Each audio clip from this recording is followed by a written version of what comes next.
Bienvenue à tous à cette table ronde « Coup de vieux, coup de génie ».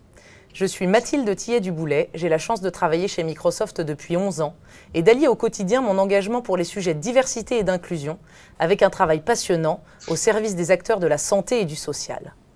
Peu adaptables, trop compétents, pas assez digitaux ou encore trop coûteux, voici les préjugés qui circulent encore au sujet des seniors actifs, les 55 ans et plus. L'âge est aujourd'hui le facteur de discrimination le plus ressenti au travail, autant vous dire que ces préjugés ont la peau dure.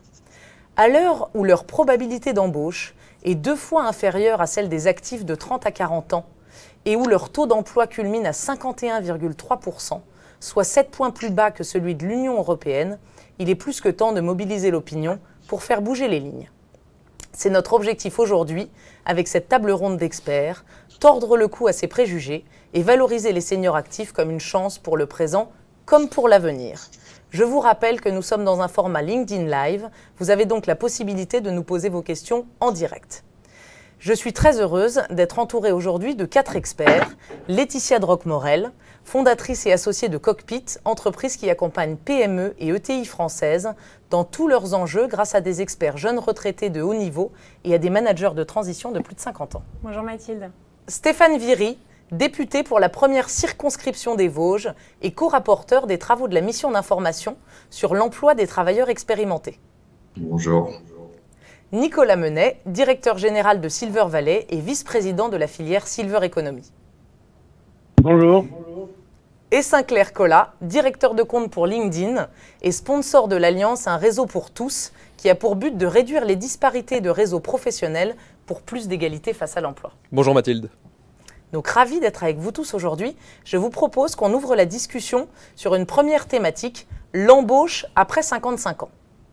Pour lancer cette discussion, nous allons regarder ensemble le témoignage en vidéo de notre premier rôle modèle, Christophe Henriet, qui a rejoint Microsoft à l'âge de 55 ans. Bonjour, je m'appelle Christophe, j'ai 55 ans et j'ai aujourd'hui plus de 30 ans d'expérience dans le conseil opérationnel en IT. Après 9 ans dans une entreprise technologique, j'avais vraiment envie de donner un nouveau souffle à ma carrière. J'ai donc décidé de postuler chez Microsoft en mars 2021 et bien entendu, j'avais quelques interrogations dans ma tête liées à mon âge. J'ai vite été rassuré lors des premiers entretiens que mon âge ne serait pas un problème. En fait, il n'y a pas eu de sujet et les valeurs de Microsoft me correspondent bien. Avec beaucoup d'humilité, j'ai rapidement compris que mon profil, avec une multitude d'expériences, présente une force pour Microsoft, à savoir une réelle appétence à contribuer au succès des activités de nos clients, le sens de l'écoute afin de comprendre leurs enjeux, un état d'esprit toujours positif pour entreprendre et délivrer, et enfin une prise de recul face à des situations complexes. Merci. Donc je vous propose qu'on lance le débat et qu'on commence à interroger les experts. Laetitia, j'ai envie de me tourner vers vous pour commencer. Je sais que selon vous, ce sujet de l'embauche après de 55 ans est clé. Est-ce que vous aimeriez nous en dire plus ? Oui, tout à fait, et c'est aussi pour ça que moi j'ai créé cette entreprise. Et ce sujet est clé, et d'autant plus avec la réforme des retraites dont on parle, c'est effectivement un sujet auquel il faut qu'on s'attaque. Il y a 2 chiffres que je trouvais très intéressants. Le premier, c'est que 42% des Français qui arrivent à l'âge de la retraite sont déjà sortis du monde du travail. Ce chiffre est fou. Et alors pour être un tout petit peu plus précise, le taux d'emploi des 55-60 ans est de 72% et il tombe entre 60 et 65 ans à 32%. Nous, on a décidé chez Cockpit de nous attaquer à ce problème. Pour nous, les 55 ans et plus ont énormément de potentiel, on en parlera un tout petit peu après. Et donc l'idée, c'est de pouvoir leur redonner le pied à l'étrier en leur proposant des missions de management de transition ou de conseil, et derrière de pouvoir déboucher sur une embauche en CDI. Et c'est ce qu'on a fait, on a plein d'exemples, et notamment l'exemple d'Emmanuel qui a été embauché après une mission dans une très belle association en Île-de-France, qui est intervenue sur du développement commercial et qui a obtenu un CDI après sa mission. Et on en est ravis et fiers, et c'est pour ça qu'on a créé Cockpit. Eh ben, c'est super chouette et on rêve que effectivement tous ces exemples puissent se multiplier et faire plein de petits. Monsieur le député, j'aimerais maintenant me tourner vers vous et vous demander de partager votre retour sur le dynamisme observé des seniors sur le marché de l'emploi. Écoutez, le dynamisme, il était indispensable. Il était indispensable à la fois à l'égard de ces hommes et de ces femmes qui ont acquis des expériences et qui peuvent encore produire beaucoup et créer de la valeur pour notre pays, et qui ne peuvent pas être, me semble-t-il, laissés de côté alors que notre économie a besoin de ressources humaines. Il était par ailleurs, me semble-t-il, nécessaire ce rebond par rapport à la situation des jeunes. Moi, ce qui m'a incité à travailler au cours de l'année 2021 sur cette question, c'est bien sûr un certain nombre de lectures, de documentation qui avaient déjà été très largement produits, parce que des travaux sur l'emploi des seniors, il y en a déjà beaucoup eu. Mais c'était surtout, à mon avis, un parallélisme entre le programme du gouvernement « Un jeune, une solution », pourquoi pas, dont acte, mais pourquoi écarter celles et ceux qui ont plus de 50 ans, même si effectivement on peut s'interroger sur l'âge. Donc une volonté manifestement de tordre le cou, en tout cas de changer de paradigme, parce que dans les années 80-90, la mode, c'était le départ en pré-retraite, c'était d'inciter les travailleurs expérimentés à quitter leur emploi pour laisser la place aux jeunes. Me semble-t-il, la France a besoin de changer de logiciel, de l'adapter. Donc il y a effectivement depuis quelque temps un rebond. Il convient, me semble-t-il, de l'amplifier parce que notre économie a besoin de compétences humaines. Et c'est la raison pour laquelle, je terminerai par là pour ma première intervention, on a modifié comment dirais-je, la commande politique qui nous avait été faite dans ce rapport. Initialement, c'était un travail parlementaire sur l'emploi des seniors et sur des préconisations sur l'emploi des seniors, soit pour la mise à l'emploi, soit pour le maintien à l'emploi. Et au fil de nos auditions et de nos travaux, il nous est apparu de ne plus parler d'emploi des seniors, mais de travailleurs expérimentés, parce qu'il fallait lui donner une connotation positive. Donc, un mouvement de rebond est en train d'être amorcé dans ce pays. Il convient, à mon avis, de le poursuivre avec beaucoup d'énergie. Bon, eh ben, merci beaucoup pour ce travail et pour votre engagement. Je suis certaine qu'il trouvera écho auprès de nos participants. Nicolas Menet, j'aimerais maintenant me tourner vers vous et j'aimerais vous demander de vous adresser aux dirigeants et aux managers. Quels sont, selon vous, les bénéfices d'embaucher un senior dans son équipe ou dans son entreprise ? Oui, c'est une très bonne question parce que souvent les managers, les entrepreneurs, les chefs d'entreprise ils sont eux-mêmes nourris de préjugés. Alors, il y a plusieurs types de préjugés.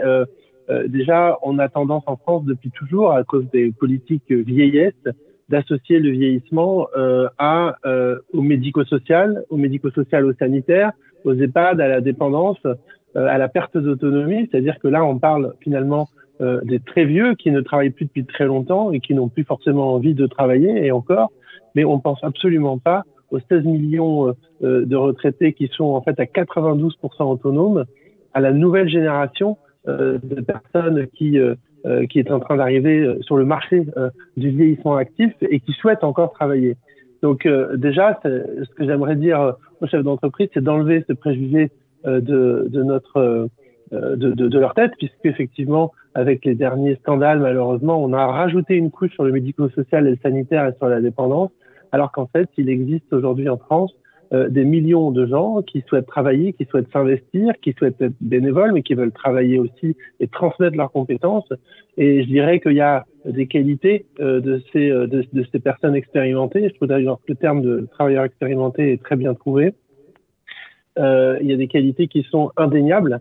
La première qualité étant l'attachement et la loyauté à l'entreprise, c'est-à-dire qu'une personne plus âgée va vraiment va vouloir s'engager plus longuement. Et là, je pense que Laetitia nous en parlera. Il y a aussi le désir de transmettre. Et le désir de transmettre, c'est une véritable richesse pour l'entreprise, puisque parfois des salariés qui sont en poste depuis très longtemps ont la mémoire de l'entreprise, donc ils peuvent transmettre toutes ces soft skills dont on a besoin dans un poste ou dans une entreprise.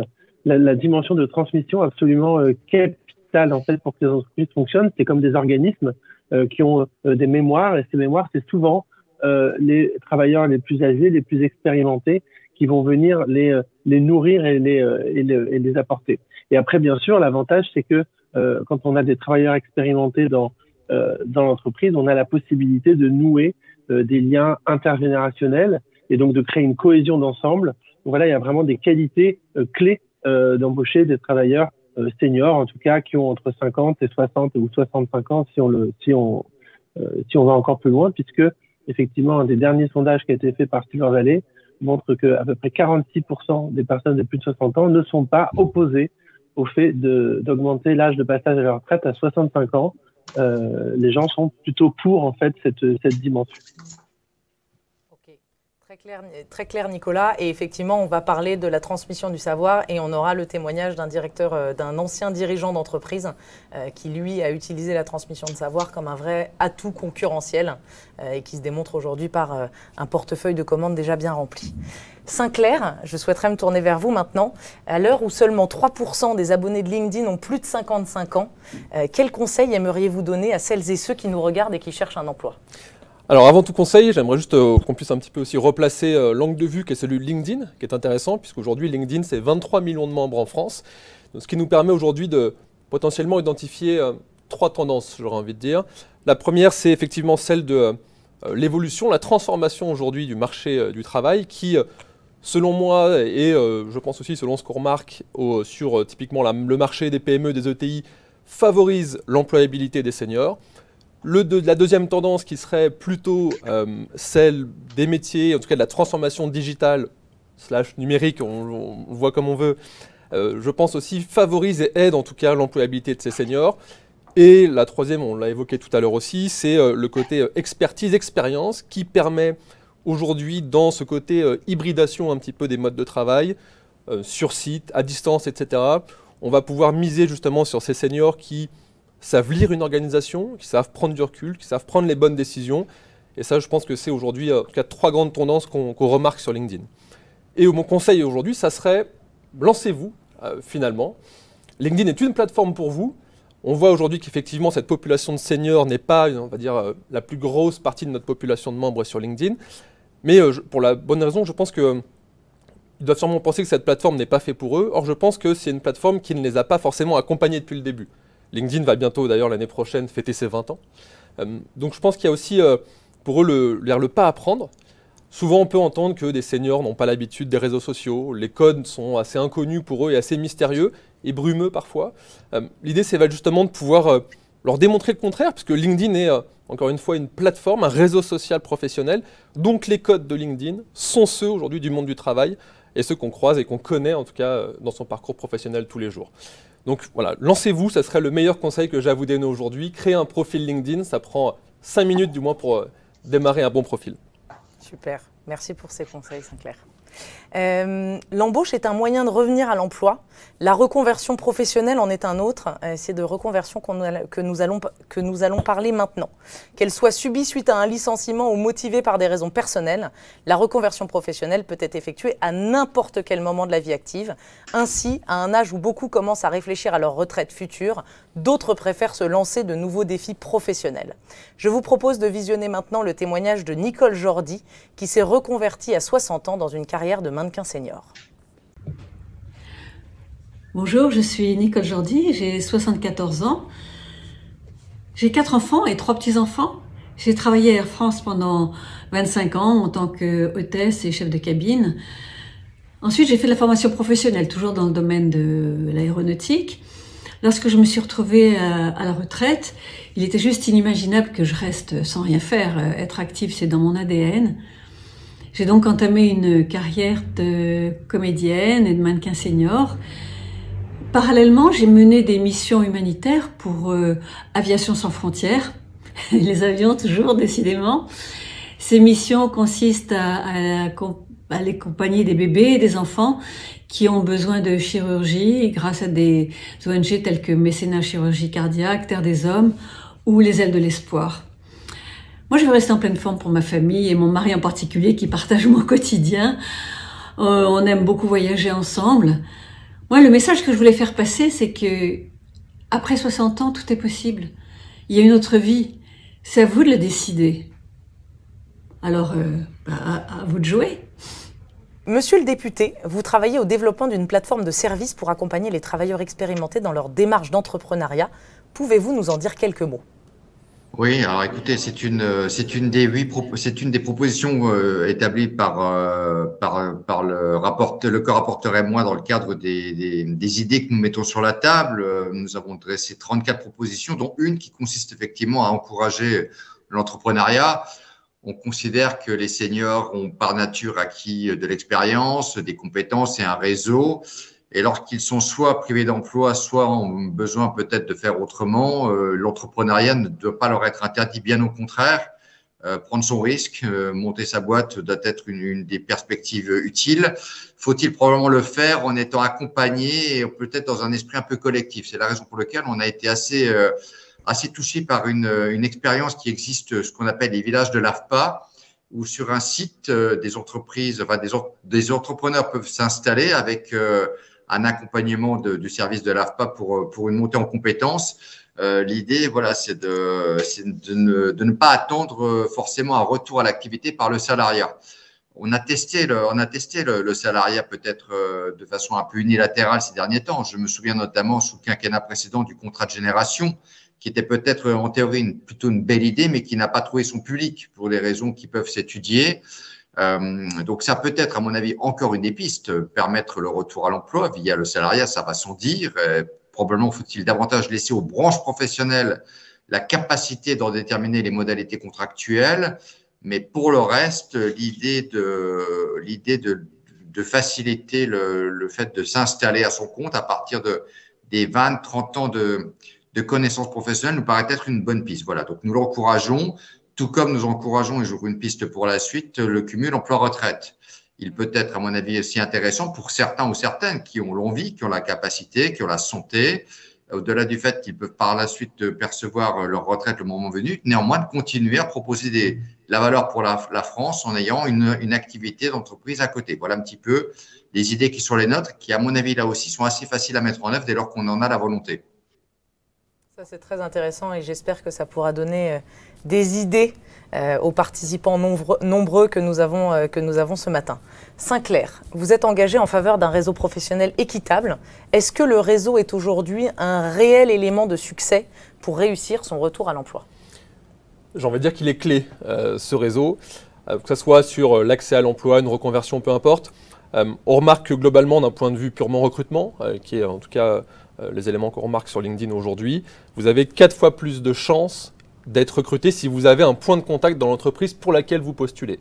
Donc, ce qui veut dire que, déjà, c'est dire qu'on a tous un réseau. Ça, c'est important de le souligner. On a tous un réseau, qu'il soit plus ou moins étendu, mais on connaît tous quelqu'un qui connaît quelqu'un qui potentiellement travaille pour une entreprise dans laquelle on aurait de l'intérêt, ou en tout cas qui nous attirerait. Ça, c'est le premier point. Et quand on remarque aujourd'hui le cheminement qui est fait par potentiellement les nouveaux collaborateurs des structures qu'on interroge, on voit que 70% aujourd'hui des candidats qui ont intégré l'entreprise avaient déjà une relation dans l'entreprise qu'ils intègrent. Donc ça, c'est 2 chiffres très importants. 4 fois plus de chances si vous avez un contact dans l'entreprise. Et on remarque que 70% des nouveaux collaborateurs avaient déjà un contact dans l'entreprise qu'ils intègrent. Donc ça, c'est essentiel. Et grâce à l'initiative de Fabienne Arata, qui est la Country Manager de LinkedIn France, et cette association, l'Alliance Un Réseau pour tous, dont on a un super soutien de la part de la ministre Elisabeth Moreno sur ce sujet, qui permet justement de fédérer un triptyque entre des entreprises qui mettent de la ressource humaine à disposition pour aider potentiellement à développer des opportunités professionnelles pour les gens en tout cas les talents qui seraient en demande. On a également des associations qui nous accompagnent dans ce projet et on essaye avec en tout cas les équipes LinkedIn de manière bénévole d'accompagner tout cet écosystème pour justement cet accès au réseau pour une vision qui est très simple, c'est à compétences égales, avoir des chances égales d'avoir accès à des opportunités professionnelles grâce au réseau. Super. Merci beaucoup, Sinclair. Merci. Nicolas Menet, la Silver Economy est de toute évidence génératrice d'emplois. Pouvez-vous nous dire ce que représente cette opportunité pour les 55 ans et plus? Alors la Silver Economy, elle est génératrice d'emplois, mais dans un autre domaine. Il y a 93 000 emplois non pourvus dans l'aide à domicile, les auxiliaires de vie, donc ça c'est autre chose.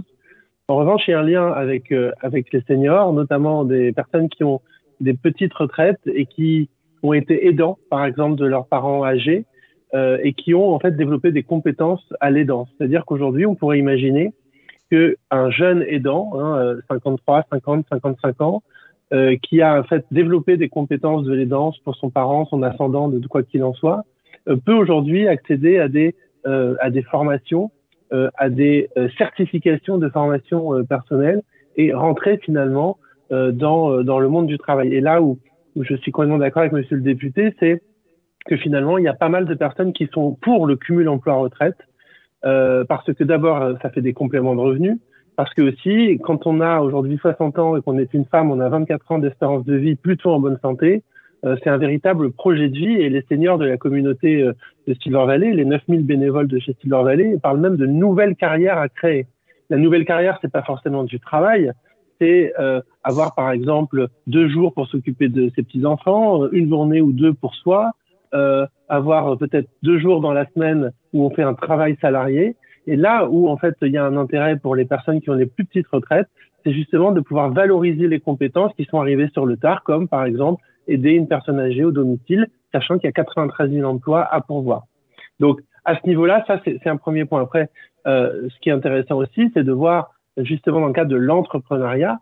Donc il y a pas mal d'initiatives qui existent. Je pense à la fondation Entreprendre, par exemple, tout simplement, où là l'objectif c'est d'aller chercher des personnes expérimentées ou même des chefs d'entreprise qui vont devenir mentors ou bien qui vont prendre des parts dans des sociétés ou tout simplement chez les business angels. Aujourd'hui, on trouve beaucoup de personnes qui sont soit en fin de carrière ou qui sont déjà retraités, qui vont faire participer la start-up à leur réseau, qui vont mettre des fonds. Donc, on a vraiment un double niveau, à la fois pour des retraités plutôt des petits retraités, des petites retraites, et pour du management également, qui va pouvoir aller accompagner des entrepreneurs de demain. Donc, on a vraiment un vrai panel pour l'emploi des seniors, à condition qu'il y ait un cumul emploi-retraite, que ça soit pas une obligation non plus, mais on sait que plus on va avancer en âge, plus avoir une activité contraignante, voilà, se lever le matin, avoir un sens à sa vie, plus ça va permettre de bien vieillir. Et donc, le travail en fait partie. Nicolas, merci beaucoup. Et c'est une parfaite transition vers la prochaine thématique qu'on va aborder ensemble, qui est la complémentarité entre les générations. Je crois fermement, et je pense qu'on est nombreux ici autour de la table, au fait que les générations ne s'opposent pas, mais se complètent. General Electric a lancé en 1999 le reverse mentoring. À l'époque, le CEO de l'entreprise a demandé à plusieurs centaines de managers de se rapprocher de collaborateurs au profil plus junior. L'objectif étant que ces derniers puissent apporter des connaissances aux seniors sur l'utilisation naissante du web à l'époque. Cela a permis d'associer l'expérience de collaborateurs plus seniors avec des pratiques digitales des plus jeunes. Cette pratique de tutorat inversé s'est ensuite répandue et c'est aujourd'hui une démarche d'apprentissage collaboratif bien ancrée dans de nombreuses organisations. Je vous propose que nous visionnions maintenant la pastille de Florent, cofondateur de Jupper. Je suis Florent, j'ai 29 ans et je suis l'un des cofondateurs de l'entreprise Jupper. En 2020, nous avons tous été confinés. Et avec mon associé François, nous avons réalisé l'importance du lien social. Nous avons alors créé l'entreprise Jupper, la première application mobile pour vous permettre de déjeuner avec une personne de votre quartier. Nous avons rejoint l'incubateur l'Escalator pour bénéficier de formations de qualité et d'un accompagnement. Aujourd'hui, nous souhaitons lever des fonds. Pour cela, nous avons fait appel à l'association ECTI, composée d'anciens chefs d'entreprise, qui nous accompagnent dans la rédaction de notre business plan. Grâce à leur regard critique, terrain, qui est différent du nôtre, de leur expertise, nous pouvons plus sereinement aller voir les investisseurs. Nous sommes très heureux de travailler ensemble et les remercions pour leur confiance. Laetitia, au travers de l'activité de Cockpit, vous mettez chaque jour en relation des experts qualifiés et des entreprises. Comment se passe cette collaboration intergénérationnelle ? Honnêtement, elle se passe très bien et vraiment sans langue de bois. Le témoignage de Florent est assez parlant et reflète très bien ce qu'on vit chez nous au quotidien et ce qui se passe chez nos clients. Déjà, première chose, bien évidemment, on ne parle pas d'âge chez nous, on parle vraiment de nombre d'années d'expérience et finalement ce changement de paradigme, il change tout. Déjà, pour un chef d'entreprise assez jeune, on accompagne aussi beaucoup de startups, ils ne peuvent pas généralement se payer un DAF, un DRH, on a vu l'exemple de Florent, un DAF, un DRH, un directeur commercial très expérimenté. Le fait de pouvoir être accompagné de façon ponctuelle par des personnes qui ont plus de 30 ans d'expérience professionnelle, qui vont pouvoir intervenir pour pouvoir les cadrer, les diriger, ça rassure énormément, notamment pour des structures qui sont en constante évolution, en constante croissance, etc. C'est bien de se reposer sur un socle assez solide et donc l'expertise de jeunes retraités, pré-retraités ou de plus de 55 ans est super importante et très valorisée finalement par un trentenaire qui va adorer le fait de pouvoir être accompagné par quelqu'un qui a plus de 30 ans ou 20 ans d'expérience professionnelle. Et puis dans des plus grosses structures, On intervient aussi beaucoup auprès de grosses PME, de TI, etc. Il n'y a aucun choc générationnel. Bien évidemment, on le disait tout à l'heure, les PME et TI valorisent vraiment l'expérience et l'expertise. Et puis surtout, nous, ça nous permet d'intervenir dans des entreprises de façon hyper rapide. Je vais vous donner l'exemple d'une intervention qu'on vient de terminer. Un dirigeant qui nous appelle, il venait d'ouvrir un entrepôt logistique. Il l'ouvrait dans un mois, il fallait revoir tous ses flux logistiques de façon extrêmement rapide. On a pu lui présenter Stéphane, qui est arrivé en une semaine, qui avait déjà fait ça des dizaines de fois, qui a pu intervenir très rapidement et de façon très sereine, méthodique, appliquée. Et voilà, et c'est une mission qui s'est très bien passée. Mais donc finalement, ça permet cette expérience permet une certaine sérénité et puis une certaine adaptabilité et intervention rapide en fait. Voilà, donc pour moi, c'est un atout. C'est cette expérience qui est un atout et l'âge, finalement, on ne rentre pas en compte. On s'en fiche de ça. Super exemple, encore une fois. Et ravi de voir effectivement que cette collaboration intergénérationnelle, elle marche bien. Monsieur le député, vous travaillez au développement de la coopération intergénérationnelle avec un tutorat inversé qui permet aux juniors de transmettre leurs compétences et aux travailleurs plus anciens. Pouvez-vous nous en dire plus ? Oui, en tout cas, je m'associe aux propos qui viennent d'être tenus précédemment. Ce que vous évoquez, c'est une des propositions, la numéro 16 de notre rapport. On est quand même dans une économie qui se numérise et qui va continuer à se digitaliser. Et il convient de ne pas perdre une partie de celles et ceux qui travaillent.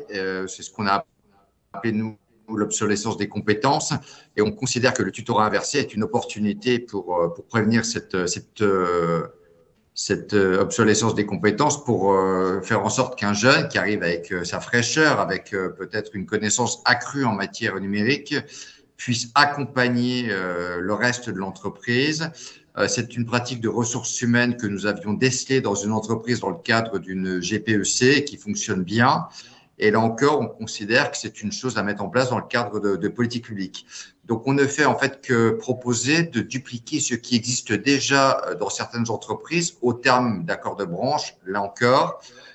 Et on considère plus généralement que dans une entreprise, il faut une cohésion et que l'intergénération doit être valorisée. Ça fonctionne davantage, ça a été dit, dans certaines entreprises, selon la taille, selon les secteurs. Voilà, on considère suite à nos investigations, à nos analyses, que c'est manifestement là encore une piste à explorer, à valoriser dans notre pays pour permettre un transfert des compétences. Donc oui, au tutorat inversé. Super, merci beaucoup. Nicolas, la bourse Charles Foix, maintenant rebaptisée Prix Silver Valley, existe depuis 19 ans. Elle a pour finalité d'accélérer l'innovation en réponse à des usages encore non satisfaits des seniors actifs ou retraités. Les 3 lauréats bénéficient entre autres d'un accompagnement entrepreneurial personnalisé par Silver Valley. Pouvez-vous nous dire en quoi cela consiste et quelle est selon vous la valeur perçue par les lauréats ? Merci de me laisser l'opportunité de parler de Silver Valley. Alors effectivement, Silver Valley, c'est le principal pôle d'innovation en Europe qui est consacré à l'innovation pour la longévité. Aujourd'hui, ça regroupe 4500 entrepreneurs de la longévité, qu'ils soient des start-upers, des PME, des ETI et aussi des grands groupes, et une communauté de 9000 bénévoles, de seniors qui, en fait, au quotidien, nous aident à mieux calibrer les projets d'innovation pour la longévité. Alors justement, le prix Silver Valley a cette force.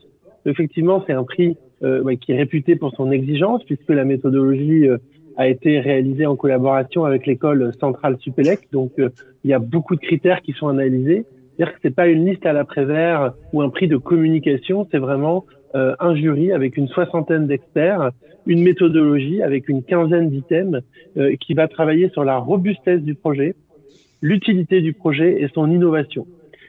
Et dans tous ces jurys, évidemment, il y a un jury de seniors. Il y a des gens qui ont entre 60 et 90 ans qui vont analyser tous les projets. Et il y en a beaucoup. Parfois, ils ont 50 dossiers à analyser, parfois 60, parfois 80, etc. Donc, ils s'investissent énormément. Ils se projettent en fait dans l'usage de cette innovation. Et donc, sans les seniors, il n'y aurait pas de prix Silver Valley, parce que tout simplement, c'est eux qui vont, à un moment donné, trancher sur le fait que, oui ou non, ils peuvent être des clients, des utilisateurs. Oui ou non, c'est utile et faisable, ce projet, avec évidemment le poids des experts. Donc, l'accompagnement, en fait, dure pendant 2 ans environ, une fois que les lauréats sont désignés. Donc, il y en a 3. La valeur perçue par les lauréats, évidemment, elle est très importante, puisque on les oriente dans un réseau, un très grand réseau européen de partenaires potentiels, de porteurs de projets et aussi d'investisseurs, puisqu'on a créé notre propre communauté d'investisseurs, parce que on leur donne des conseils de tout genre. Hein. Ça va du marketing, la communication, au business plan, en passant par les contraintes industrielles et la protection aussi des données.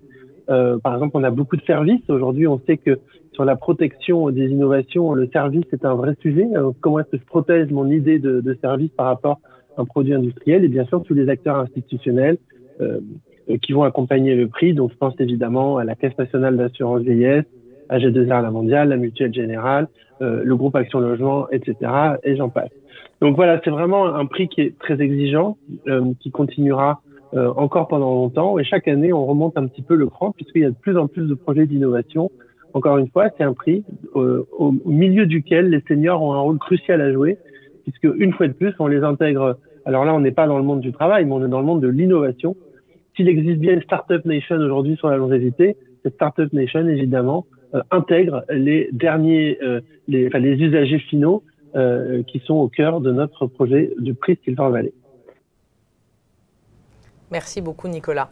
Et vous introduisez encore une fois avec beaucoup de naturel la prochaine thématique et on va enfoncer encore un tout petit peu le clou de la complémentarité intergénérationnelle et on va maintenant parler des seniors comme atout concurrentiel pour les entreprises. On va démarrer comme pour les précédentes thématiques en regardant une pastille vidéo de Charles Calestroupa. Bonjour à toutes et à tous, je m'appelle Charles Calestroupa, je suis au comité de direction de Microsoft France.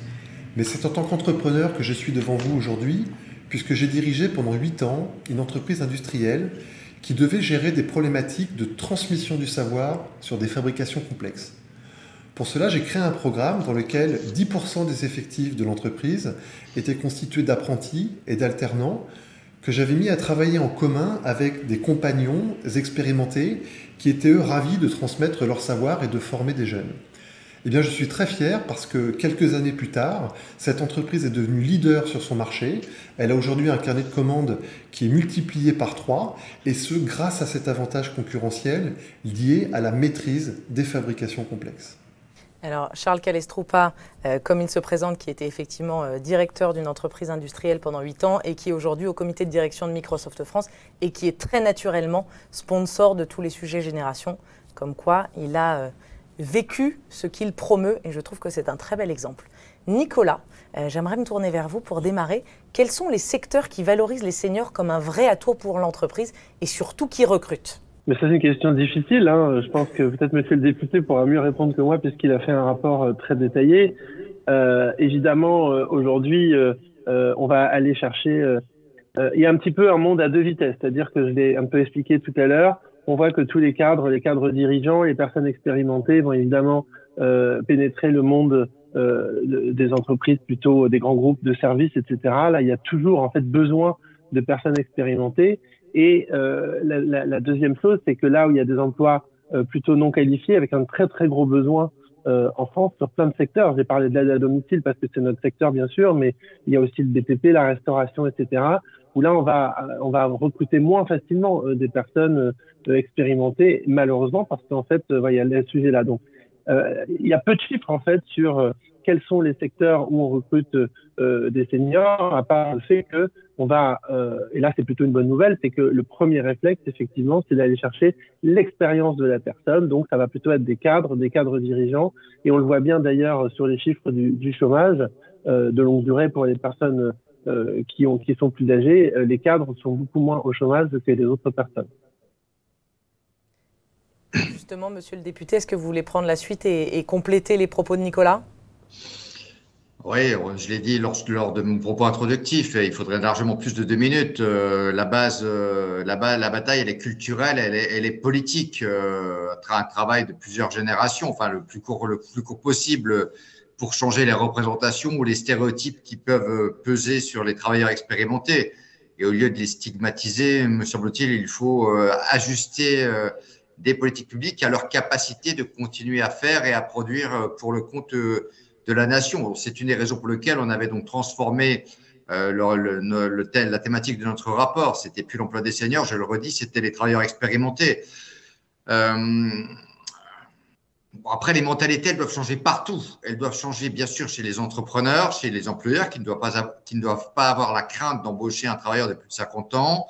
La mentalité ou les mentalités doivent également changer chez les seniors eux-mêmes, chez ces travailleurs. Ils ne doivent pas se considérer comme étant obsolètes ou désormais en incapacité d'être utiles à l'économie de leur pays. Elle doit également changer, me semble-t-il, aux yeux des décideurs politiques. Il y a 20 à 30 ans, le choix, c'était les juniors et pas les seniors. Il fallait que les actifs âgés laissent la place dans le marché du travail aux jeunes. Il faut modifier plein de choses. Et ça peut passer par des dispositifs très simples, modifier les cotisations chômage pour celles et ceux qui embauchent un salarié de plus de 50 ans, modifier autrement les cotisations sur les accidents du travail, parce que par nature, tu coûtes moins cher à l'entreprise, modifier la fiscalité incitative à l'indemnité de départ. Enfin, il y a beaucoup de leviers, me semble-t-il, mis sur la table qui peuvent être largement mobilisés, certes pour le retour à l'emploi, c'est des exemples que je viens de donner, mais également pour le maintien dans l'emploi. Donc, mais je pense que tout ça, c'est une base, je le redis, une base politique des choses. On ne pourra pas, dans le prochain quinquennat, et quel que soit le locataire de l'Élysée, travailler la question des retraites et potentiellement une réforme sans lui adosser la question de l'emploi des travailleurs expérimentés. Ça n'aurait pas de sens. Ok. Très clair et je pense qu'autour de la table, on partage ce point de vue. Laetitia, quels sont selon vous les atouts concurrentiels que les experts que vous mettez en relation avec les PME et ETI leur apportent ? Alors je dirais qu'il y en a 3. Je vais reprendre ce qu'on a déjà dit. Bien évidemment, c'est l'expérience et surtout le niveau d'expertise de ces experts. Le deuxième sujet, c'est leur adaptabilité. Pour moi, c'est une génération qui est extrêmement adaptable. Ils ont vécu énormément de crises, ils ont vécu le bouleversement qu'a représenté l'arrivée d'Internet au travail, ils ont vécu l'explosion du chômage, ils ont vécu l'explosion des divorces.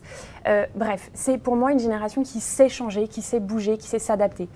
Et effectivement, et ça reprend un petit peu ce qu'on disait tout à l'heure avec monsieur le député et ce que disait Nicolas aussi, le senior, le 55 ans, 60-50 maintenant, n'est pas celui d'il y a 50 ans. Maintenant, après 50 ans, on peut refaire sa vie, on peut changer de travail, on peut travailler différemment, etc. Et je pense que l'inconscient collectif n'a pas fait bouger cette image aussi vite que finalement que la réalité. Et c'est ça qui est dommage. Et effectivement, il faut qu'on travaille là-dessus.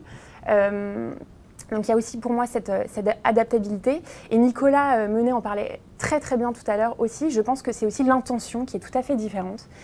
Nous, les experts qui nous rejoignent, qui ont plus de 50 ans, ces actifs expérimentés, leur moteur principal, c'est la transmission. Ils ont déjà fait beaucoup, ils ont plus de 20 ans d'expérience professionnelle derrière eux, ils ont entre guillemets plus grand chose à prouver. Et donc finalement, c'est cette sérénité, cet état d'esprit qui est complètement différenciant et qui va changer. Et je pense, du coup, pour aussi compléter ce que disait monsieur le député là, il y a quelques instants, à notre niveau aussi, dans nos entreprises aussi, ce qui change beaucoup, c'est favoriser cette transmission de savoir et cette transmission de compétences qui est déjà très peu organisée au sein des entreprises. Pour les actifs expérimentés qui sont encore en poste, c'est déjà commencé à favoriser cette transmission et ce travail intergénérationnel. Je pense qu'il y a beaucoup de choses à faire et nous, il y a énormément de dirigeants qui nous contactent parce qu'ils ont expérimenté justement ce travail collaboratif entre générations, qui ont adoré, qui ont vu à quel point tout ce que ça a pu leur apporter et qui souhaitent que ça continue et qui souhaitent du coup faire intervenir des actifs expérimentés au sein de leur entreprise. Voilà. Ok, donc on a tous un rôle à jouer. Exactement. Pour accélérer cette révolution culturelle. Tout à fait. Le temps de la conclusion arrive. J'aimerais donner à chacun de nos experts la possibilité de s'exprimer sur le mot de la fin. Sinclair, est-ce que vous voulez commencer ? Bien sûr. Le premier, c'est, j'aimerais rappeler un chiffre qui est important pour nous, d'un point de vue recrutement, et là, peu importe l'âge. Aujourd'hui, sur LinkedIn, on a 6 recrutements par minute qui est opéré. Donc, il n'est pas question que, potentiellement, des collaborateurs du moins expérimentés, ou du moins des talents expérimentés, passent à côté, en tout cas, d'opportunités professionnelles que peut offrir LinkedIn auprès de ses 23 millions de membres. Et je compte, en tout cas, sur cette population plus expérimentée pour venir s'inscrire sur LinkedIn. Et l'autre point, on a également évoqué celui de la reconversion professionnelle. On met à disposition gratuitement aussi des outils qui permettent de comparer des compétences et d'avoir accès gratuitement à des parcours de formation pour potentiellement évoluer d'un métier à un autre. Je pense qu'on aura l'occasion de partager ces différentes ressources suite à l'issue de cet échange et qui sont en tout cas bénéfiques, je pense, pour tous ceux qui souhaitent opérer en tout cas Reconversion professionnelle, pardon. Super, merci beaucoup Sinclair. Nicolas, la parole est à vous. Déjà, je vous remercie vraiment d'avoir animé cette table ronde et aussi que monsieur le député ait pu mettre en avant ce rapport qui est très précieux en fait par rapport justement à cet univers. Et je crois tout simplement qu'il y a un message, c'est que avec toutes les turpitudes dans lesquelles on est en ce moment, je crois que justement ces initiatives intergénérationnelles au cœur de l'entreprise, je parle même pas de la famille ou de la société, au cœur de l'entreprise, montre à quel point le rôle en fait de la personne qui avance en âge, de la personne expérimentée, de la personne qui transmet, nous permet finalement de refaire société, de faire société, de refaire société, de se transmettre des informations les uns avec les autres, de transmettre de la mémoire, dans une logique de projet collective. Et ça, c'est vraiment grâce au travail qu'on fait tous, et surtout vous, parce que chez Sylvain Vallée, on est centré sur le phénomène sociétal, mais là, on voit vraiment que dans le monde du travail, c'est là où il y a le plus de manque. Et vraiment, moi, je suis très heureux de voir toutes ces initiatives qui peuvent exister, et notamment l'initiative Cockpit, évidemment, que j'ai soutenue depuis le départ. Et c'est d'autant plus fort qu'une entreprise comme Microsoft se saisit du sujet. Donc, vraiment, merci à tout le monde, et j'étais ravi de participer à cette table ronde. Merci, Nicolas. Monsieur le député. Écoutez, déjà, merci à vous de mettre ce sujet dans les radars et de l'activer, parce que c'est une mobilisation, bien sûr, des décideurs politiques, mais aussi de la société civile. Faire en sorte que l'âge ne soit plus un handicap, mais qu'il devienne un atout pour notre économie. Et là, j'insiste, pour la compétitivité du pays et pour la création de valeur. Donc, il faut que chacun soit bien conscient de cela. Je le dis, je le répète, c'est pour moi une bataille culturelle et politique. Déjà que la partie économique, que les entrepreneurs s'en saisissent totalement, qu'ils aient confiance. Ensuite, que les opérateurs de l'emploi fassent ce qu'il faut. C'est pas forcément le cas actuellement. Actuellement, par exemple, Pôle emploi n'a pas de dispositif d'accompagnement spécifique pour les travailleurs seniors. Et troisièmement, bien sûr, la balle est dans le camp des décideurs politiques. Est-ce que oui ou non, on modifie le logiciel France, ou est-ce qu'on continue à être comme on le fait actuellement? Moi, vous avez bien compris où je plaçais le curseur, et on verra ce que les urnes réservent dans quelques semaines, et à supposer que je reste encore un des acteurs humbles de cette nouvelle France, je continuerai à avoir ce sujet au cœur de ma pensée politique. Merci beaucoup, monsieur le député, c'est très précieux. Laetitia. Oui, moi je souhaiterais m'adresser aux spectateurs aujourd'hui et aux participants qui sont avec nous aujourd'hui et ceux qui sont justement expérimentés. N'hésitez pas en tout cas dans votre recherche de travail aussi à voir les choses peut-être un petit peu différemment. Vous pouvez rechercher certainement un CDI et c'est bien évidemment le Graal, mais si en tout cas vous n'y arrivez pas, en tout cas il y a d'autres possibilités. On en parlait aussi brièvement tout à l'heure, mais il y a d'autres statuts. Il y a notamment le statut de micro-entrepreneur qui vous permet, qui est créé très rapidement, sur lequel il y a très peu d'obligations légales, etc. Donc on peut créer une micro-entreprise en 10 minutes à peu près, c'est gratuit et qui va vous permettre aussi de pouvoir tester d'autres façons de travailler, un peu plus souple qu'un contrat classique, mais qui permet aussi de recommencer à travailler un petit peu différemment. Et puis aussi qui concerne les pré-retraités, les jeunes retraités qui peuvent très bien effectivement cumuler emploi et retraite avec ce statut de micro-entrepreneur. Donc n'hésitez pas à vous renseigner, c'est un statut qui est très intéressant pour vous. Super, merci beaucoup. Merci à tous les quatre, les experts de cette table ronde, pour la richesse de vos propos. Merci aux rôle modèles, Nicole, Charles, Christophe et Florent, pour votre inspiration. Merci à l'équipe Digital Communication et la Factory d'avoir rendu cela possible. Enfin, merci à toutes et à tous pour ces belles rencontres. Grâce à vous, j'ai beaucoup appris.